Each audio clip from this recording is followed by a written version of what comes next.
চিন্তার যেখানে তালাবদ্ধ করা আছে ওই তালা যেন আজকে খুলে যায়, এরকম কিছু কথা আল্লাহ বের করার তৌফিক আমাকে দান করেন, আমিন। আমরা যারা বলতে এসেছি আমরা হেদায়েত হাতে করে নিয়ে আসি নাই। আমার হাতে আল্লাহ হেদায়েত দিয়ে পাঠিয়ে দিয়েছে না। ইন্নামা আনতা মুযাক্কির লাস্তা আলাইহিম বিমুসাইতির। হে নবী, আপনি উপদেশক, আপনার কাজ মানুষকে আপনি উপদেশ দেন, এতটুকুই শেষ, আপনার আর কোনো কাজ নেই। আপনি মানুষকে উপদেশ দেবেন। আমি আপনাকে মানুষের উপরে কর্ম নিয়ন্ত্রক বানাইনি যে মানুষ পিটিয়ে আপনি হেদায়েত করবেন দারোগা পুলিশের মতো, দরকার নেই।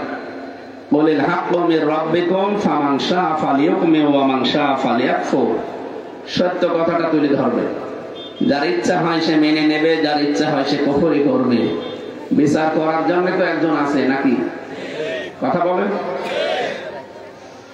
আল্লাহ পাক বলেন ফাইন্নামা আলাইকাল বালাগ ওয়া আলাইনাল হিসাব। সূরা রাদের 40 নম্বর আয়াতের শেষের দিকে আছে আল্লাহ পাক বলেন, হে নবী, আপনার দায়িত্ব পৌঁছিয়ে দেওয়া আর আমার দায়িত্ব হিসাব নেওয়া। সুতরাং হিসাব নেবেন চূড়ান্ত ভাবে কে বলেন তো? আল্লাহ। লাইসা আলাইকা হুদাহুম ওয়ালাকিন্নাল্লাহা ইয়াহদি মান ইয়াশা। আপনি কখনোই পারবেন না কাউকে সঠিক পথে নিয়ে আসতে, আমি আল্লাহ যদি ইচ্ছা না করি। সূরা বাকারা 272 নম্বর আয়াতের প্রথম অংশে আছে। সব আয়াতের সামারাইজ এইটা। হেদায়েত পৃথিবীতে আল্লাহ কারো হাতে দেয়নি, নবীর হাতেও দেয়নি। কি হযরত আবু হুরায়রা রাদিয়াল্লাহু তাআলা আনহু তিনি রাস্তার পাশে একবার একটা গাছ লাগাচ্ছিলেন, হঠাৎ তিনি হেসে উঠলেন। সাহাবীরা বলে, কি গাছ লাগানোর ভেতরে হাসির কারণ? তিনি বললেন, এই মাত্র কোরআনের আয়াত নাযিল হয়েছে, ইন্নাকা লা তাহদি মান আহবাবতা ওয়ালাকিন্নাল্লাহা ইয়াহদি মান ইয়াশা। সূরা কসস 56 নম্বর আয়াতের প্রথম অংশে আছে, হে নবী, আপনি যাকে ভালোবাসেন, মহব্বত করেন, পছন্দ করেন, তাকে আপনি সৎ পথে আনতে পারবেন না। এটা আমি আল্লাহ নিজের হাতে রেখে দিয়েছি। আমি জানি যে হেদায়েত পাবে কে, তাকে এটা দান করি। এখানে আমাদের মনের অবস্থা যেহেতু আল্লাহ জানেন, আমাদের মন আগে তৈরি করা লাগবে। এখানে কোনো দলীয় চিন্তা ভাবনা নিয়ে বসা যাবে না। কি কথা বুঝতেছে? আমাদের চিন্তা ভাবনা সব বাইরে ফেলে রাখেন। এখানে একেবারে নিষ্কলুষ, একেবারে ফাঁকা একটা মন নিয়ে বসেন। যদি আপনার কপালে আল্লাহ হেদায়েত লিখে রাখে, অবশ্যই আজকের আলোচনা আপনার জীবনের মোড় ঘুরিয়ে দেবে। খুব গুরুত্বপূর্ণ একটা বিষয় আজকে পড়েছি। আল্লাহ আমাকে সহজ ভাবে উপস্থাপন করার তৌফিক দাও, বলেন আমিন। হুয়া আ'লামু দিয়েছেন। আ'লামু ইসমে তাফসীর, এটা সুপারলেটিভ ডিগ্রি বলা হয় ইংরেজিতে। এর চাইতে বড় শব্দ আর আরবিতে নেই। আল্লাহ বলেন, আমি জানি সবচাইতে ভালো করে যে আসলে কোন লোকটা হেদায়েত পাওয়ার যোগ্য। এই যে নরসিংদী জেলার শেরপুরে বাড়ি, গিরিশচন্দ্র সেন এই বেটা পুরা কোরআন শরীফ শুধু অর্থ লেখে নাই, তাফসীরও লিখেছে। আপনি বলেন তো, একটা পুরা কোরআনে ৬৬৬৬টি আয়াত, এটা হচ্ছে প্রসিদ্ধ, আর ৬২৩৬টি আয়াত, এটা হচ্ছে বিশুদ্ধ। ৬৬৬৬ বলেন আর ৬২৩৬ বলেন, দুইটাই ঠিক আছে। তো উনি এটা তাফসীর লিখলেন। এখানে ডাক্তার সাহেব সহ যত আলেম আছে, কেউ বুকে হাত দিয়ে বলতে পারবেন পুরা কোরআনের প্রতিটি শব্দের অর্থ আমার জানা আছে? না, আমারও ক্ষমতা নেই। আমি পড়িয়েছি পুরাটা, কিন্তু আমার মনে নেই। আমার এখন আবার দেখা লাগবে। অথচ সেই ছোটবেলা থেকে এর পেছনে আমি লেগে আছি। আর 3টা বছর যে ফাঁসির কন্ডেম সেলের ভেতরে আমি তো আর কিছু পাইনি, খালি কোরআন শরীফ ছাড়া।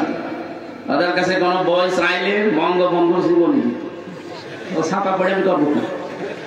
বলতেছে এই যে এইটা পড়েন, বঙ্গবন্ধুর চীন সফর, বঙ্গবন্ধুর আত্মজীবনী, ওনার ছেলেবেলা। তো ছাতা পড়ে আমার কোনো লাভ আছে? কয়েকদিন তাও কারারক্ষীকে বলেছিলাম যে ভাই 24 ঘন্টা তো তালা লাগিয়ে রাখে, এতটুকু ঘরের ভেতরে 3 বছর পড়ে আছি, বাইরের কোনো খোঁজ খবরও জানি না। কেউ মেয়ে মরে গেছে না বেঁচে আছে আপনি তাও বলেন না। এক কাজ করেন, পড়তে যখন দেন আমার ফাঁসি চাই এই বইটা এনে দেন। এই বই মানুষ পড়ে পড়ে নয়, আপনি নিয়ে এসে দেন। আমি মেজর ডালিম বলছি এই বইটা নিয়ে এসে দেন। বছর বই পড়তে নেই মানে ওইটাই পড়া লাগবে। ওরা শেষ পর্যন্ত যা কোরআন শরীফ এনে দিয়েছিল, এই কোরআন শরীফকে 3টা বছর আমাকে আল্লাহ সময়ও দিয়েছিল, সুযোগও দিয়েছিল, একেবারে আয়নার মতো ঝালাই করেছি খালি। সেই হিসাবে কত পড়া পড়েছি বলছেন, হাজার হাজার বার এক একটা আয়াত আমার পড়া হয়ে গেছে। এরপরও এখন পড়লে আমার কাছে নতুন মনে হয়। কোন আয়াতের অর্থ হয়তো 8টা 10টা 15 20টা আছে, আমি হয়তো 1টা 2টা জানি।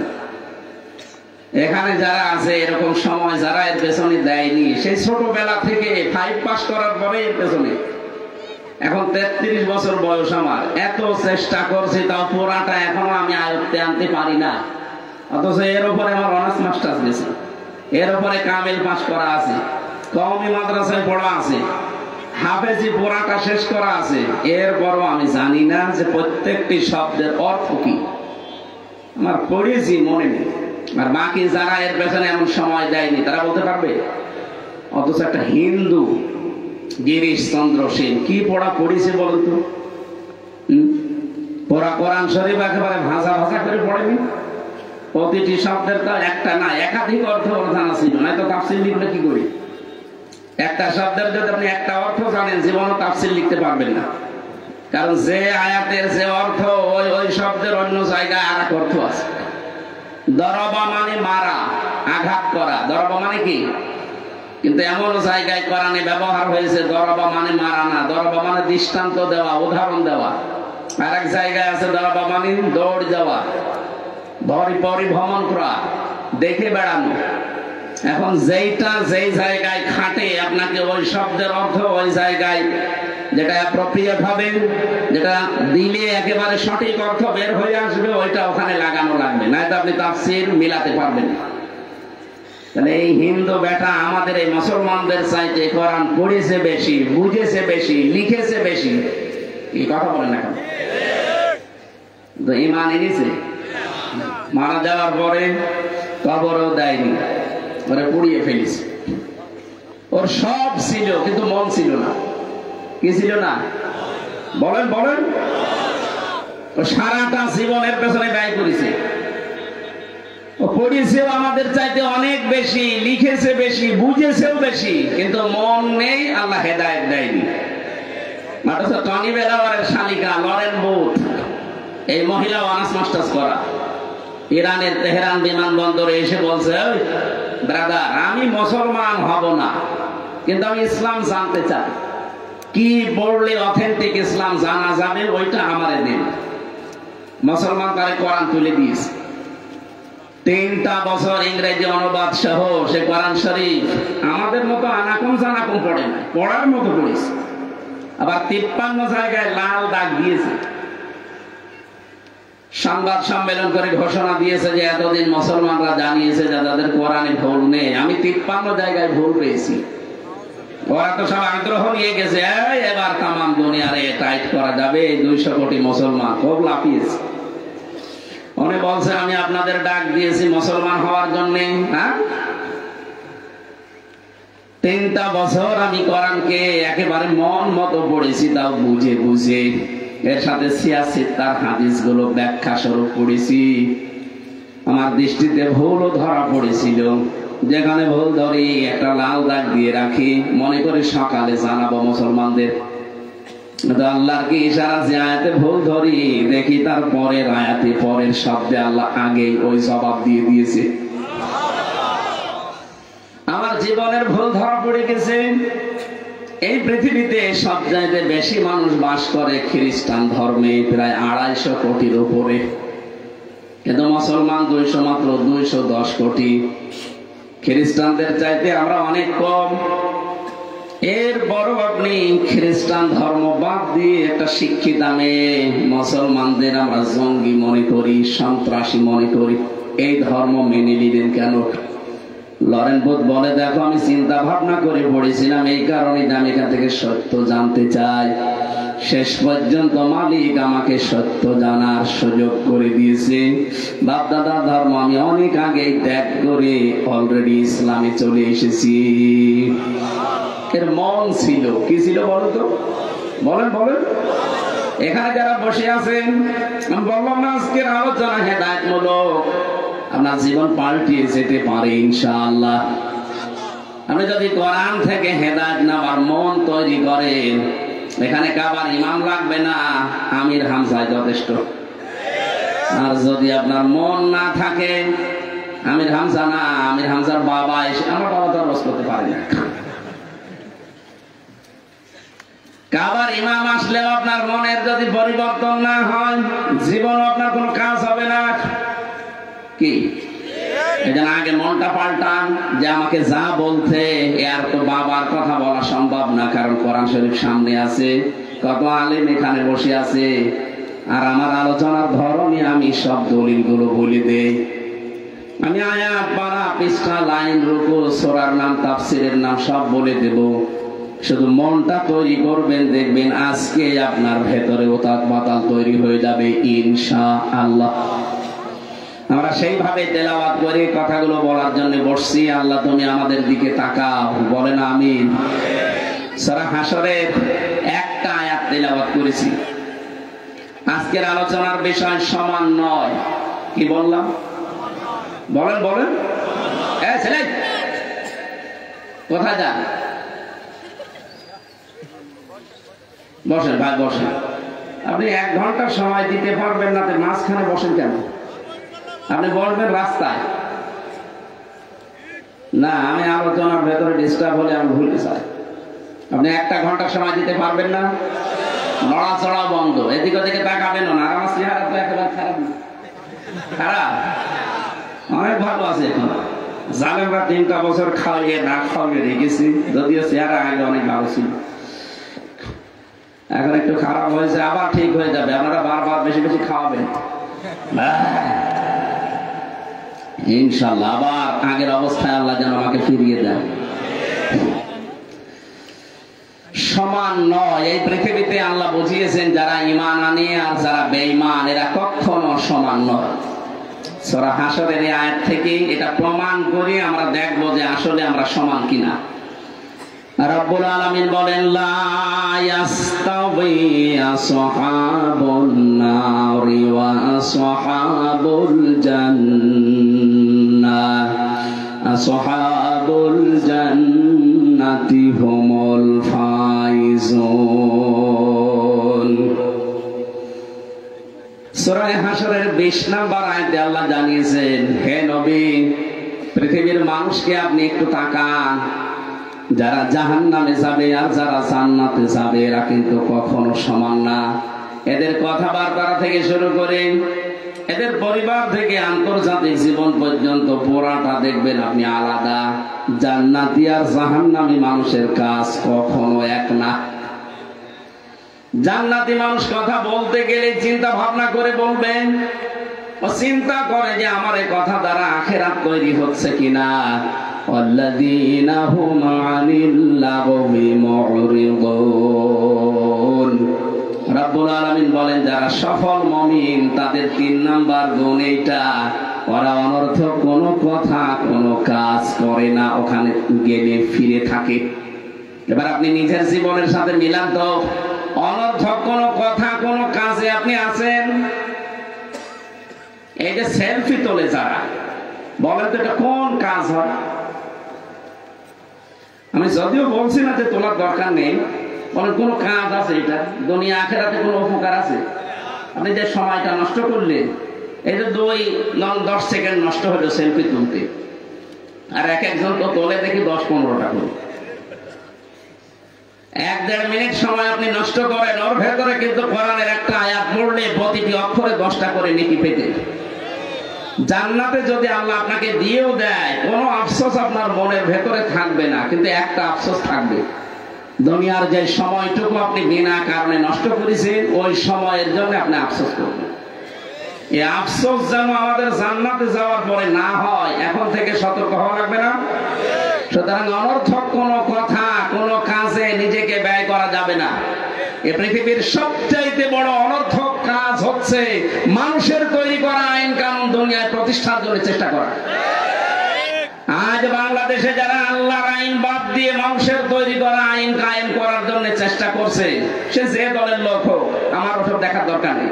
আপনি অনর্থক কাজে আছেন, কি এটা ভুল প্রমাণ করতে পারবেন? কোন হুজুর নিয়ে আসবেন, নিয়ে আসেন।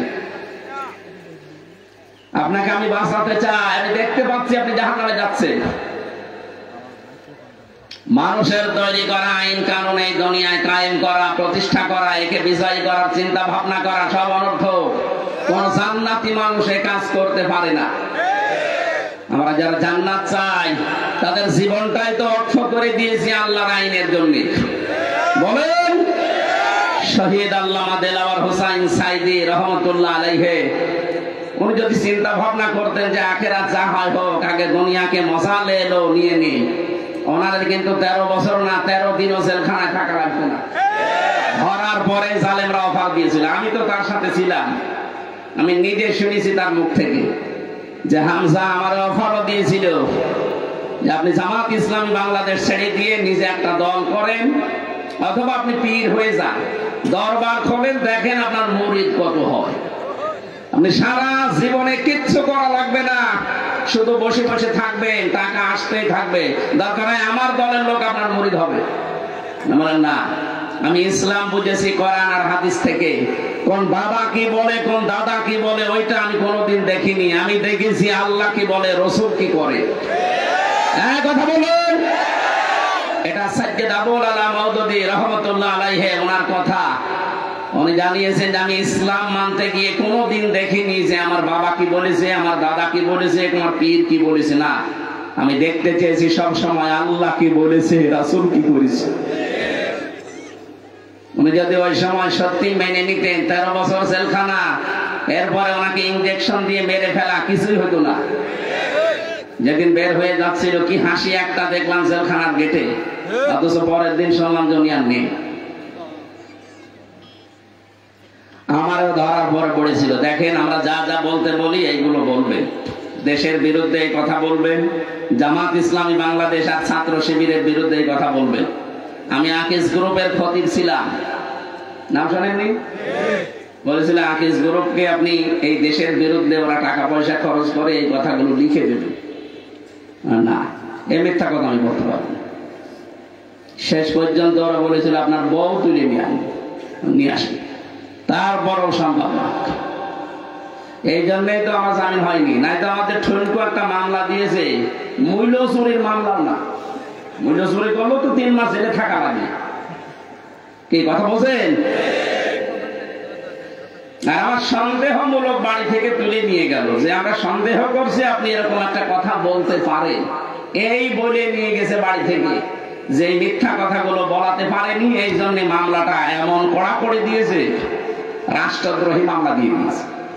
শেষ পর্যন্ত আর জামিন দেয়নি 3টা বছর। জামিন না দিই, এমনি যদি জেলে স্বাভাবিক ভাবে রেখে দিত জেলখানার ভেতরে, কাশিমপুর কারাগার 4টা মিলিয়ে আপনাদের এই 3 গ্রামের চাইতেও বড়, এত বড় এরিয়া, কয়েক কিলোমিটার পুরাটাই। আমি যদি 3 বছর না 10 বছরও থাকতাম, শুধু ঘুরে বেড়াতাম ভেতরে, যত মানুষ আছে 10,000, একটা গ্রামের মতো, আমার কোনো সমস্যা ছিল না। কিন্তু শয়তানরা আমার ফাঁসির কন্ডেম সেলের ভেতরে 24 ঘন্টা তালা লাগিয়ে, যোগাযোগ বিচ্ছিন্ন, বাইরে কেউ বেঁচে আছে না মরে গেছে আমি জানি না।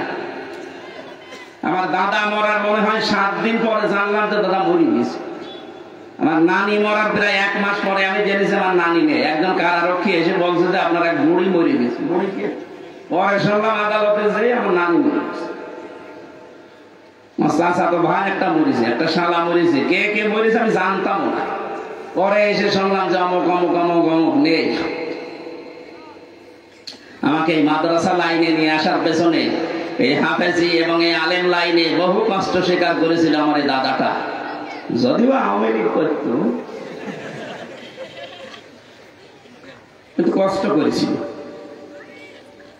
ওনার ইমান যদি সঠিক থাকে আল্লাহ যেন মাফ করে, আর যদি 2 নাম্বার থাকে আল্লাহ যেন যা দেওয়ার দায় দেয়। কারণ নবীকে পর্যন্ত মুশরিক যারা তাদের জন্য ক্ষমা চাইতে নিষেধ করা হয়েছে।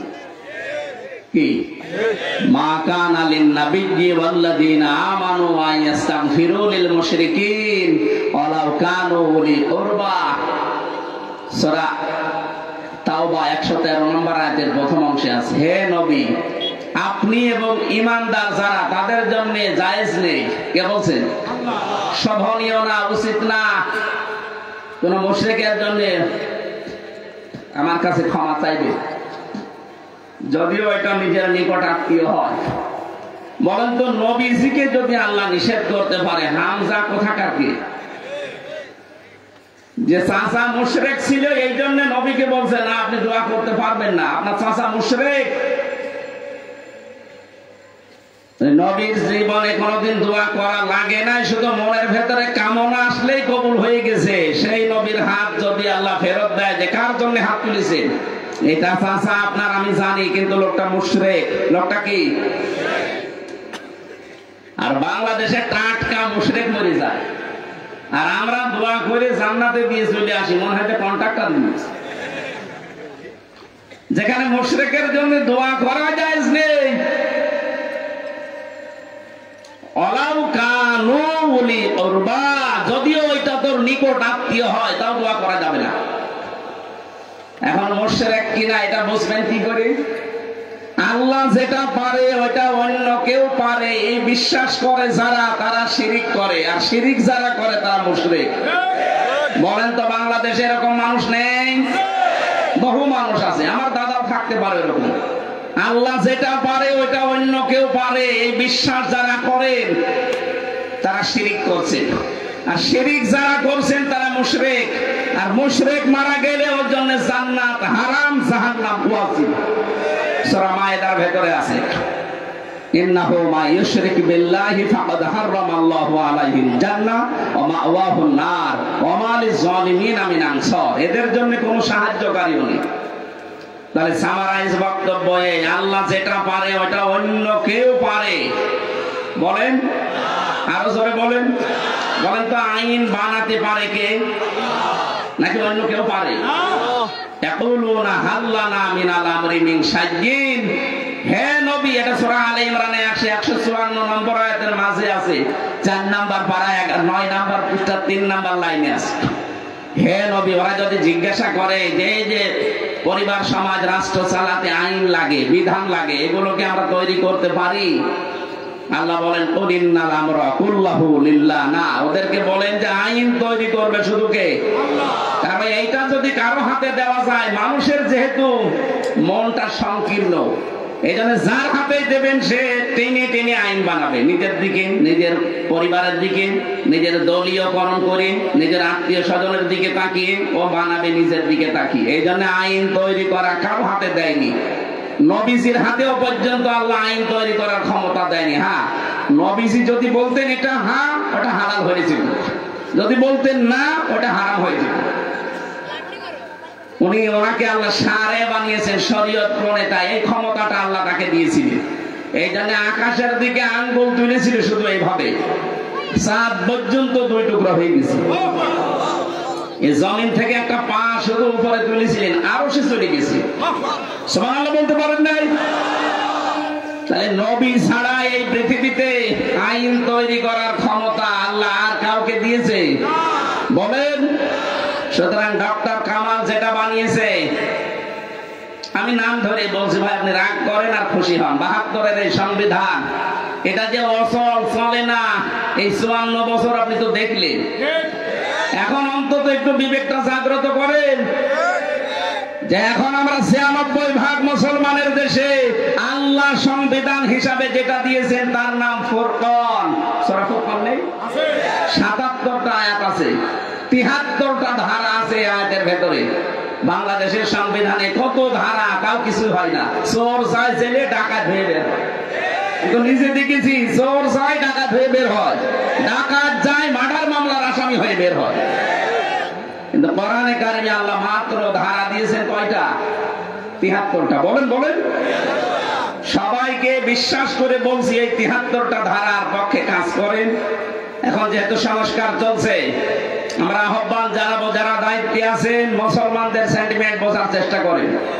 এদেশের সবাই কিন্তু একমত। আমি যেখানে যাই দেখি হ্যাঁ সবাই বলছে আমরা এটা চাই, হিন্দুরা পর্যন্ত বলছে। সেদিন গাইবান্ধায় আমিরে জামাত ডক্টর শফিকুর রহমানের আগে এক হিন্দু পুরোহিত ঠাকুর সে জানিয়েছে যে 54 বছর তো দেখলাম, এখন আমরাও চাই কোরআনের আইন এই দেশে কায়েম হোক, তাহলে আমরা নিরাপদে থাকতে পারি। একটা হিন্দু যদি চাইতে আপনার কি হয়েছে?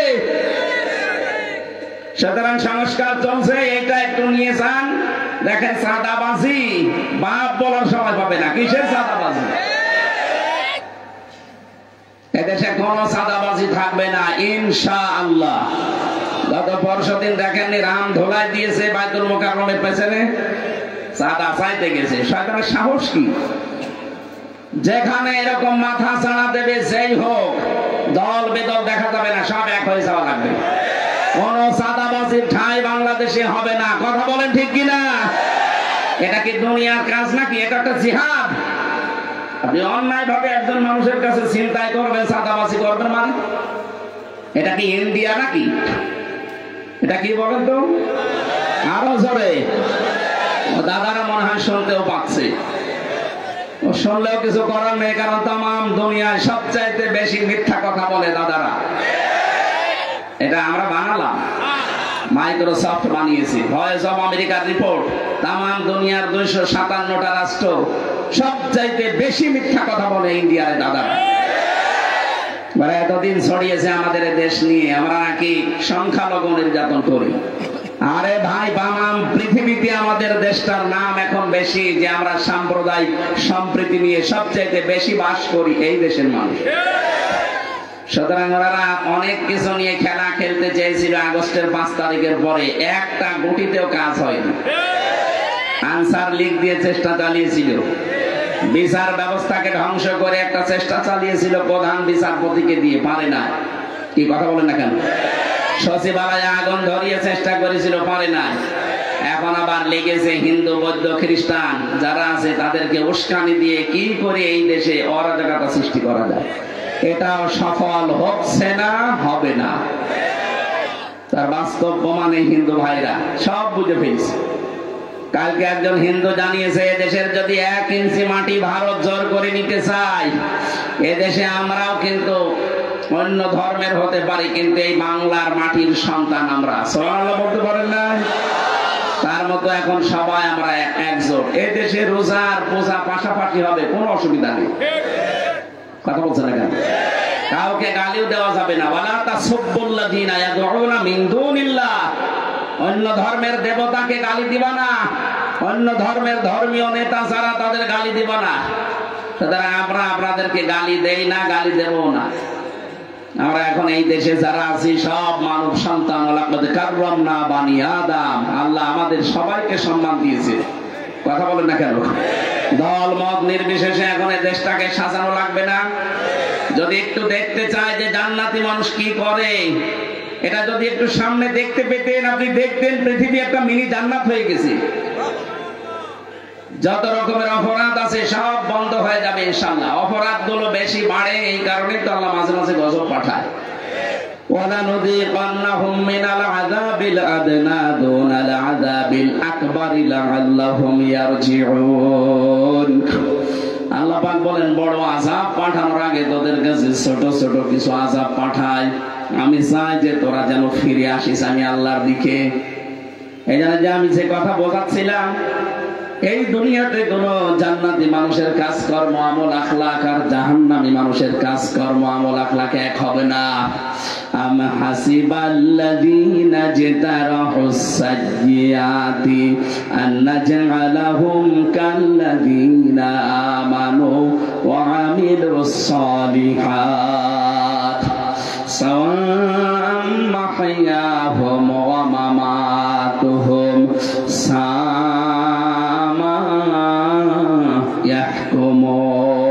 বলেন আল্লাহু আকবার।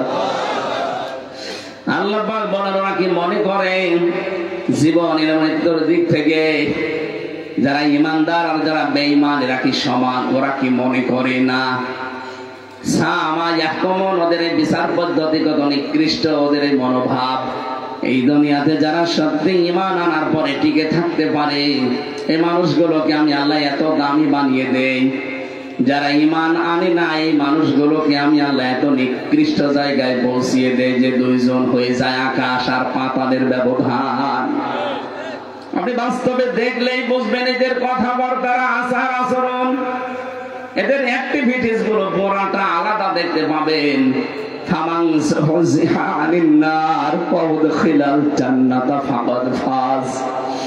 আল্লাহ পাক বলেন মানুষের জীবন তো সফল ওইটা যাকে আল্লাহ জাহান্নামের কাজগুলো আস্তে আস্তে ছেড়ে দেওয়ার সুযোগ দেয় আর জান্নাতের কাজগুলোতে আস্তে আস্তে এগিয়ে দেয়। আপনি দেখেন তো আগে যা করতেন আস্তে আস্তে ছেড়ে দিতে পারেন কিনা। জান্নাতে যাওয়ার যে কাজগুলো, ওগুলোতে আস্তে আস্তে আপনি এগিয়ে যেতে পারেন কিনা। যদি পারতেছেন তাহলে বুঝবেন আল্লাহ আপনাকে ভালোবেসেছেন। প্রথম অর্থ এটা আয়াতের, দ্বিতীয় অর্থ এটা আর একটা আছে। ওই লোকটার জীবনে সফল হবে যে মানুষটাকে আল্লাহ জাহান্নামের আগুন থেকে কিয়ামতে বাঁচিয়ে জান্নাতি বলে ঘোষণা দিয়ে দেবে। সুতরাং নারী হোক আর পুরুষ হোক, আমাদের জীবনের আসল সফলতা, আসল বিফলতা এই দুনিয়ার জীবনে না। আমাদের আসল সফলতা, আসল বিফলতা সবগুলো সামনের জীবন যেটা পড়ে আছে, চোখ বন্ধ করার পরে ওই জীবনের উপরে নির্ভর করছে।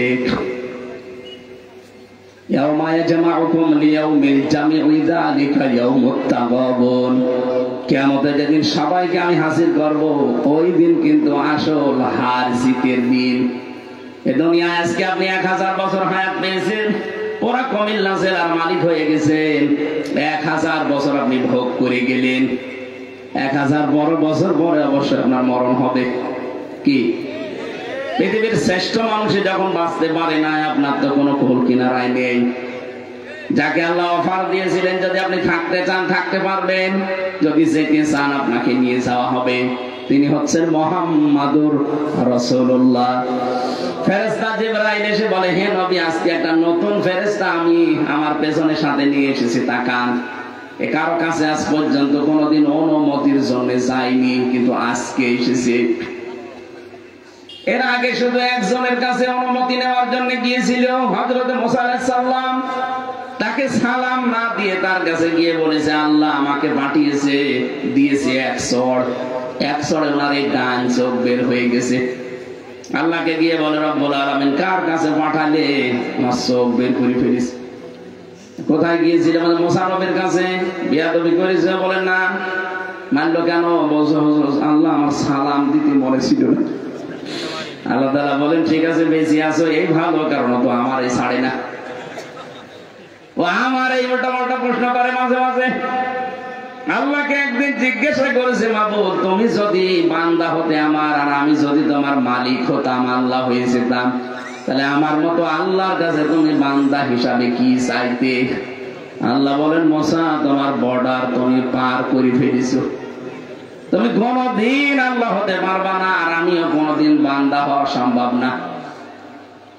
মুসা নবী বলে, আল্লাহ আমি কিন্তু ইন দিয়েছি। ইন মানে যদি। ইন মানে আমি তো যদি বলেছি, যদি হতাম। আপনি রাগ করেন কেন? যদি হতাম তাহলে কি চাইতেন ওইটা বলেন। আল্লাহ পাক বলেন, হ্যাঁ যদি তুমি হতে তাহলে তোমার মতো আল্লাহর কাছে আমি বান্দা হয়ে দুইটা জিনিস চাইতাম, একটা হায়াতে তজ্জেবা আর একটা সুস্থতা। মুসা নবী বলে, আল্লাহ আমি তো এটাই জানতাম না যে কি চাওয়া লাগে। তোমার মুখ থেকে জেনে নিয়েছি, তুমি এখনই আমার হায়াতটা তজ্জেবা বানিয়ে দাও আর আমার শরীরটা সুস্থ করে দাও।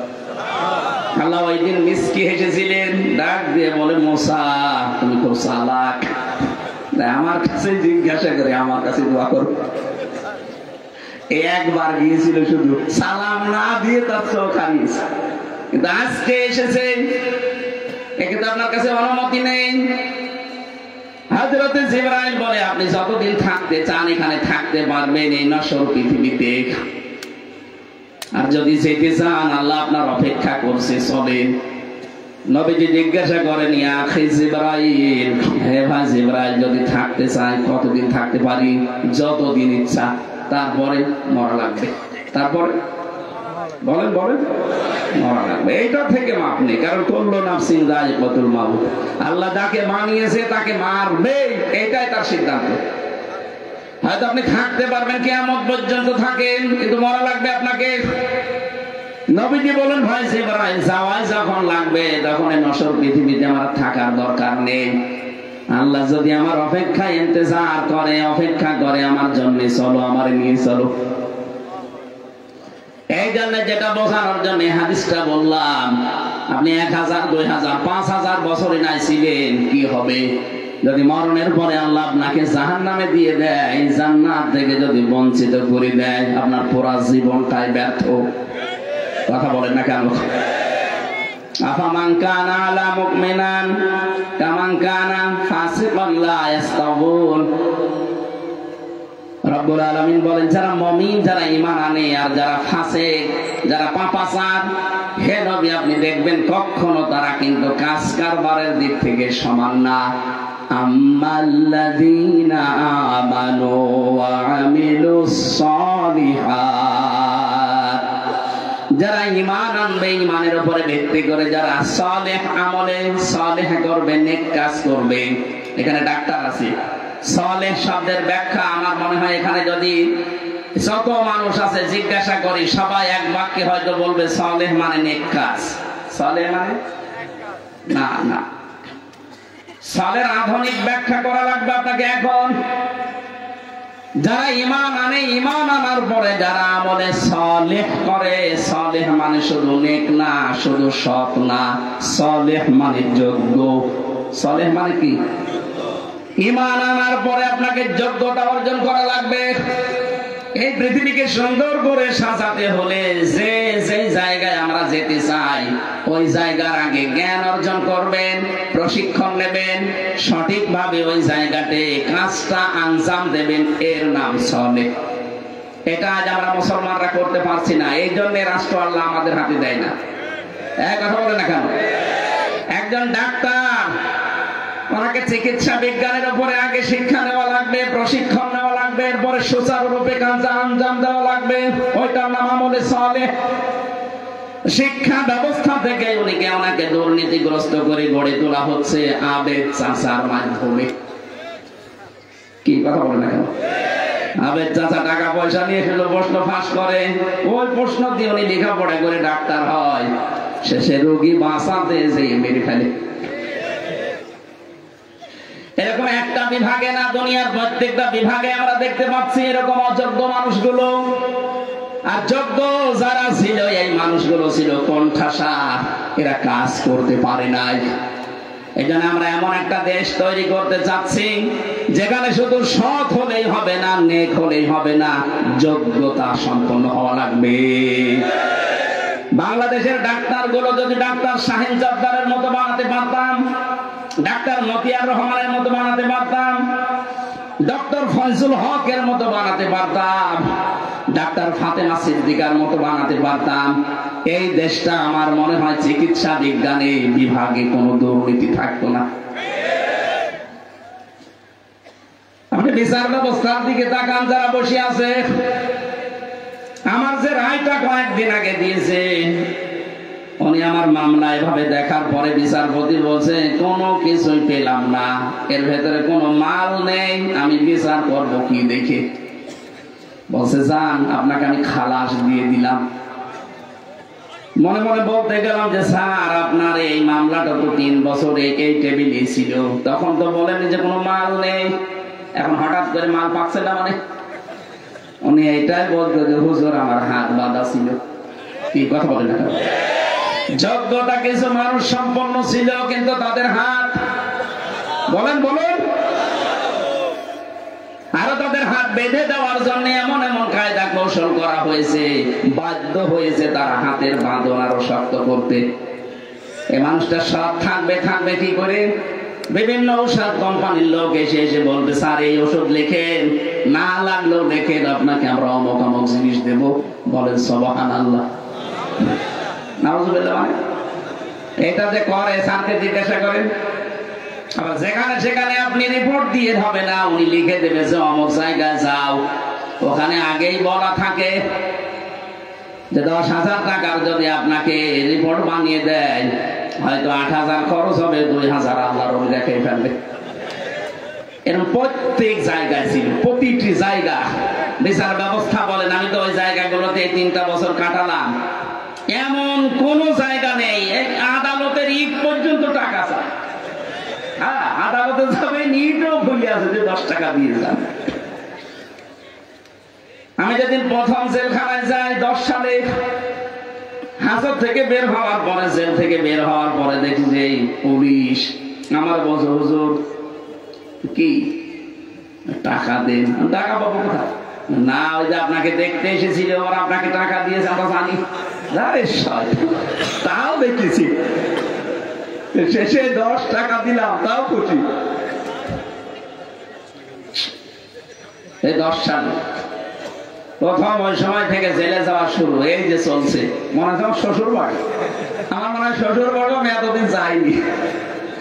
এই 11-12 বছর আমার বিয়ে হয়ে শ্বশুর বাড়িও আমার এতদিন যাওয়া হয়নি। ওই লাল ঘর শ্বশুর বাড়ি যতদিন গেলাম খালি ধরে নিয়ে যায়। কি বলি বলেন তো, আমার কথা নরম না একেবারে, আমার শরীর চলে না।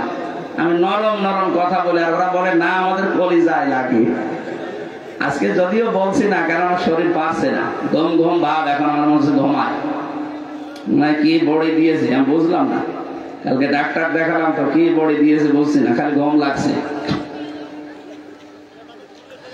আমার ভাইরা, এখানে যারা ঈমান আনার পরে আমলে সালেহ করবেন, রব্বুল আলামিন বলেন এদের জন্য আমি আল্লাহ একটা জান্নাত আলাদা ভাবে বানিয়ে রাখলাম। ফামাআওয়া, তাদের জন্য একটা জান্নাতের নাম আছে মাওয়া। নাম কি? জান্নাত কয়টা বলেন তো? না না, জান্নাত একটা, দরজা বা স্তর 8টা। 100টা আমি পেয়েছি তাফসিরে। কোরআনে আল্লাহ 100টা জান্নাতের বর্ণনা দিয়েছেন, আমরা মাত্র 8টা জানি। এর স্তর আছে, যে যে ধরনের কাজ করবে দুনিয়ায় আল্লাহ পাক ওই দরজা দিয়ে তাকে প্রবেশ করাবে। এই গ্রামে প্রাইমারি স্কুল নেই বলেন না কেন? 1 থেকে 5 পর্যন্ত পড়ায় না? যে যেই ক্লাসে পড়ে ওই ক্লাসরুম আলাদা আছে না, দরজা আলাদা আছে না? আপনি 1-এ পড়েন, 5-এর ক্লাসে ঢুকতে পারবেন, আর ঢুকলে আপনাকে বসতে দেবে। ওই ক্লাসে উঠতে হলে এখন আপনাকে 4 বছর পড়া লাগবে। কথা বলেন ঠিক কিনা? ওখানে স্কুল কয়টা বলেন না কেন? দরজা 5টা বলেন। এই পৃথিবীতে আল্লাহ পাকের যে বান্দা বান্দি গুলো যে যে ধরনের কাজ করবে আল্লাহ তাকে জান্নাতের ওই দরজা দিয়ে প্রবেশ করাবে। এখানে যে জান্নাতের দরজার নাম, তার নাম মাওয়া। নাম কি? নুজুলাম বিমা কানু ইয়ামালুন। দুনিয়াতে যে যে ধরনের কাজ করবে তার মেহমানদারির জন্য আল্লাহ এরকম ব্যবস্থা করে রেখেছেন। সুতরাং আমলে সালেহ মানে আপনাকে কিন্তু যোগ্য হওয়া লাগবে। একদিকে সৎ হবেন, নেককার হবেন, আর একদিকে আপনাকে যোগ্যতা সম্পন্ন হওয়া লাগবে। এইরকম মানুষগুলো যদি এই দেশের 1628টা চেয়ার আছে, মেন কয়টা? 1628টা চেয়ারে যদি এরকম সৎ এবং যোগ্য মানুষ আমরা বসাতে পারি, এই বাংলাদেশটা মিনি জান্নাত হয়ে যাবে। জান্নাতুল মাওয়ায় আপনি যেতে পারবেন যদি এই দেশে 1628টা চেয়ারে আমরা এরকম মানুষ বসাতে পারি। আপনি দেখেন না, মাওলানা মতিয়ার রহমান নিজামী বসেছিল, আলী হাসান মুজাহিদ রহমতুল্লাহ আলাইহি বসেছিল। 5 বছরে তাদের 4 আনাও দুর্নীতি খুঁজে পায়নি। এর চাইতে কি প্রমাণ দেওয়া লাগবে আপনাকে? আপনি তো খালি উল্টা বলছেন, খালি উল্টা পাল্টা ট্যাগ লাগিয়ে দেন যে এরা যুদ্ধ অপরাধী, এরা ধর্ম ব্যবসায়ী, এরা ওই কালে বিরোধিতা করেছে। আরে ভাই, আপনি দেখেন এই কালে কি হয়। এই কালে তো দেখলেন 5টা বছরে 4 আনাও দুর্নীতি পাওয়া যায়নি। কেন? তারা মানুষ, তাদের প্রয়োজন ছিল না। কই পাওয়া যায়নি কেন? আর আপনার তো কোনো প্রয়োজন নেই, এরপরও আপনি 620টা বাড়ি বানিয়েছেন।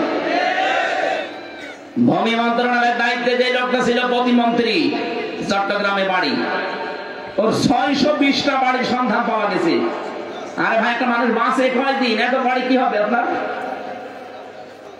হযরত ঈসা নবী তিনি রাস্তার পাশ দিয়ে যাওয়ার সময় দেখলেন একটা লোক নদীর পাশে এই আসলে করে পানি খাচ্ছে। এটা কি বলে? কোষে তুলে পানি খাচ্ছে। ওনার কাছে একটা গিলাস ছিল শুধু পানির পেয়ালা পান করার জন্য। লোকটার দিকে অধীর আগ্রহ নিয়ে তাকিয়ে আছে। চিন্তা করলেন, আল্লাহ, এই লোকটা তো পানি খাওয়ার পাত্র কাছে নেই। পানি খাওয়ার জন্য যে একটা পাত্র লাগে, একটা গ্লাস লাগে, লোটা লাগে, সেইটাও নেই। হাতে তুলে পানি খায়। আর আমি নবী, আমার কাছে একটা পানি খাওয়ার পাত্র, কি করবো? আমি তো দুনিয়াদার হয়ে গেলাম। ওইটা ছুড়িয়ে মেরে বললেন, আমার আর কিচ্ছু লাগবে না, এতটুকু দুনিয়া আমার কি দরকার? আর আপনার 620টা বাড়ি বানিয়েছে, আমার মনে হয় আরো 5 বছর থাকলে আরো 100টা বানাইতো। এক একজনের টাকার বহরকে আমি কয়েকদিন আগে মালয়েশিয়া ছিলাম। ও শয়তানরা ওখানে সাহেব পাড়া বানিয়েছে, কানাডায় বানিয়েছে ওরা বেগম পাড়া, আর এইটাই বানিয়েছে সাহেব পাড়া, কিন্তু থাকতে পারে না। আমি সেই কয়েকদিন ছিলাম বিভিন্ন হোটেলে, যে হোটেল থেকে নামি দেখি শয়তান দুটো বসে আছে। কি এখানে? হুজুর আমরা আগেই পালিয়েছি। ওরে শয়তান, কেন সাহেব পাড়া থাকবা না? ওখানে কি মার খাবো? এদেশে অনেক বাঙালি আছে, যদি ওই বাড়িতে আমাদের পিটিয়ে একেবারে হাড়গোড় ভেঙে ফেলবে। কি করলেন আপনি? নিজের অবৈধ সম্পদ গুলো ভোগও করতে পারছেন না। এই জন্য অনেকে এখন অবৈধ জিনিসকে বৈধ করার জন্য বিভিন্ন মানুষকে হাত করে তাদেরকে টাকা পয়সা দিয়ে মিলিয়ে যেতে চাচ্ছে। কখনো জালেমদের সাথে মিলা যাবে না। কথা বলেন না কেন? জালেমকে মাফ করে দেওয়া মানে মজলুমের উপরে অবিচার করা। আপনি আমার 3 বছর ফেরত দিতে পারবেন? জসিমউদ্দিন রহমানের 12 বছর ফেরত দিতে পারবেন? ব্যারিস্টার আরমান 8 বছর গুম হয়েছিল, ফেরত দেন। বলে কি করেছে বাবু, আমার পালিয়ে যাওয়া লাগলো। আরে শয়তান, তোমার সাথে তো করেনি। তোমারে যদি এইভাবে 8 বছর 10 বছর আয়না ঘরে রেখে দিত, তুমি টের পেতে কি করেছে। একটা মানুষ জানে না যে তার নাম কি। 8 বছর 10 বছর পড়ে আছে, ওকে কেউ তো নাম ধরে ডাকে না, এজন্য জানেও না যে আমার নাম কি। আমি ফাঁসির কন্ডেম ছেড়ে অনেকগুলো মানুষের নাম জিজ্ঞাসা করে পাইনি, কারণ তারা প্রায় হাফ পাগল হয়ে গেছে। তারা নাম জিজ্ঞাসা করলে শুধু তাকিয়ে থাকে, অথচ লোকটা শিক্ষিত মানুষ।